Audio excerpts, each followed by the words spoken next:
Hey everyone, welcome to the channel. If you're new here, make sure to subscribe and turn on notifications.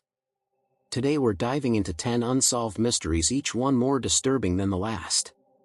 We'll count them down from the least unsettling to the most chilling. And trust me, you'll want to stay for number 1. It's truly unbelievable. Starting off at number 10, we have the bizarre disappearance of Maura Murray. February 9, 2004. Maura Murray, a 21-year-old college student, crashes her car on a remote road in New Hampshire. A witness offers help. She refuses. When police arrive just 7 minutes later, she's gone. Vanished. Her car was locked with belongings inside, but no trace of her. Before the crash, she had emailed professors about a fake family death, withdrawn money, and left campus. Was she running away? Over 20 years later, nothing. No body. No answers. Some say she died in the woods. Others believe she was abducted. To this day, her family is still searching for the truth. Number 9 takes us to Oakville, Washington, where something bizarre fell from the sky. August 1994. A translucent, jelly-like substance covers the town over 20 square miles. Within hours, dozens of residents get sick with flu-like symptoms. Pets start dying. Hospital tests detected human white blood cells in the substance. Wait, what? Theories range from airplane waste to military experiments. Some suggested jellyfish eggs, but that doesn't explain the human cells. The government offered no clear answers. To this day, no one knows what fell from the sky or why it made so many people sick.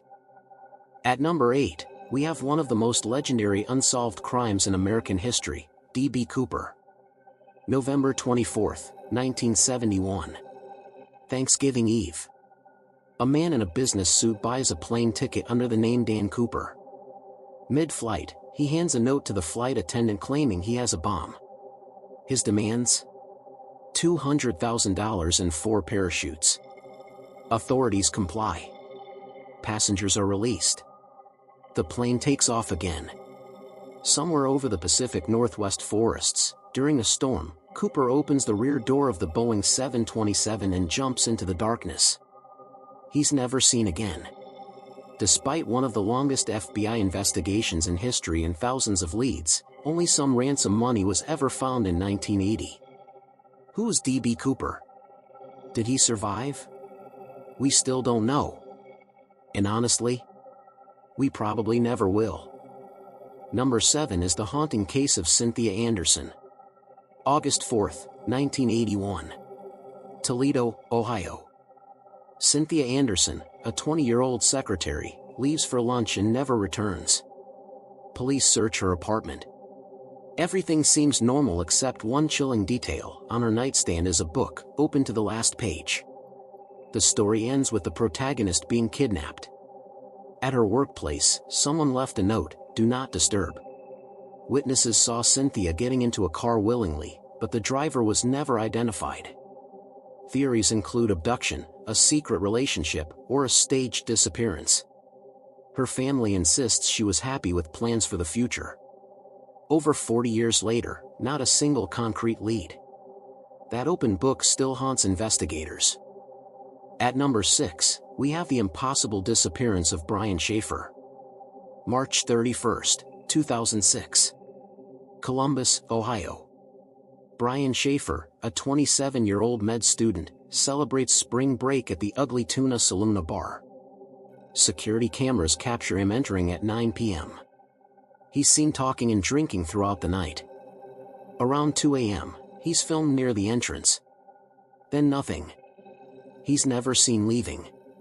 Here's the problem, there's only one public entrance covered by cameras. The back exit was locked and alarmed, leading to a construction area with no way out. Police searched everywhere. His phone was never used again. Bank cards went inactive. Brian Schaefer literally vanished from a place with one way in and one way out, all under surveillance. His family still has no answers. Number 5 is a case that shocked the nation, the Billings family murder. July 9, 2009. Pensacola, Florida. Bert and Melanie Billings are at home with their special needs adopted children when armed men break in. Security cameras capture masked intruders storming the house in a military-style invasion. Within minutes, both are shot execution style. The attackers take one small safe, ignoring expensive items in larger safes. 9 suspects are arrested within days claiming it was a robbery gone wrong. But the Billings were known for adopting 17 special needs children. They had money and connections. Conspiracy theories exploded: adoption fraud, money laundering, organized crime. Many believe the real masterminds were never caught. Too many inconsistencies remain. The truth might be buried forever. At number 4, we have the terrifying case of Brandon Swanson. May 14, 2008. Marshall, Minnesota. 19-year-old Brandon drives home from a party and crashes into a ditch around 2 a.m. He's fine, just stuck. He calls his parents for help. For 47 minutes, he stays on the phone, describing what he sees, walking through fields toward town lights.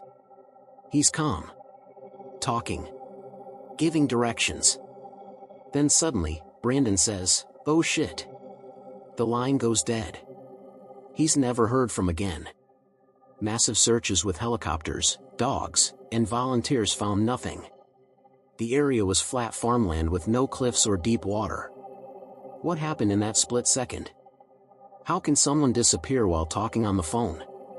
That final oh shit haunts everyone who hears it. Number 3 is one of the most viral disturbing cases on the internet, Elisa Lam. February 2013. Los Angeles. Elisa Lam, a 21-year-old tourist, checks into the infamous Cecil Hotel. Days later, she's missing. Police release security footage that goes viral instantly. Elisa's inside an elevator acting extremely strange, entering and exiting repeatedly, pressing buttons, making bizarre hand gestures like she's talking to someone invisible. The elevator doors won't close. Days later, guests complain about weird tasting water. Maintenance checks the rooftop water tanks. That's where they find Elisa. Dead. Floating inside. But those tanks are hard to access. You need to climb a ladder and open a heavy locked hatch. How did she get there? Was it suicide, psychosis, or foul play? The case was ruled accidental drowning, but that video raises more questions than answers. Number 2 is absolutely heartbreaking: The Boy in the Box. February 25, 1957. Philadelphia. Someone discovers a cardboard box on the roadside. Inside is the naked body of a young boy, 4 to 6 years old. He was severely malnourished with signs of abuse. His body had been bathed, nails trimmed, hair recently cut, like someone cared for him after death. But no one knew who he was. Despite one of Philadelphia's most extensive investigations, the boy remained unidentified for 65 years. He was known only as the boy in the box. In 2022, DNA technology finally gave him a name: Joseph Augustus Sorelli. But we still don't know who killed him or why. His killer was never found. This little boy was thrown away like garbage, and for decades, no one even knew his name. And finally, at number 1, the most disturbing case on this list: the death of Kendrick Johnson. January 11, 2013. Valdosta, Georgia. 17-year-old Kendrick Johnson goes to school. Hours later, he's found dead, rolled up inside a gym mat. Upside down. Vertically. The official explanation? Accident. He was reaching for a shoe and got stuck. But his family doesn't buy it. The autopsy showed blunt force trauma to his neck and jaw, yet it was ruled positional asphyxia.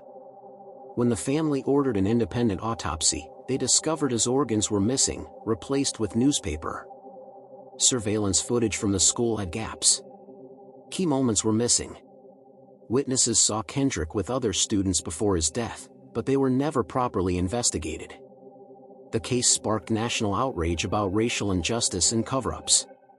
Despite FBI involvement, the official story never changed: accident. Was a teenager murdered and covered up? We may never know. And that wraps up today's countdown. Let me know in the comments which mystery had you thinking the most. If you enjoyed the video, don't forget to hit that like button and subscribe for more stories just like this. Thanks for watching, and I'll see you in the next one.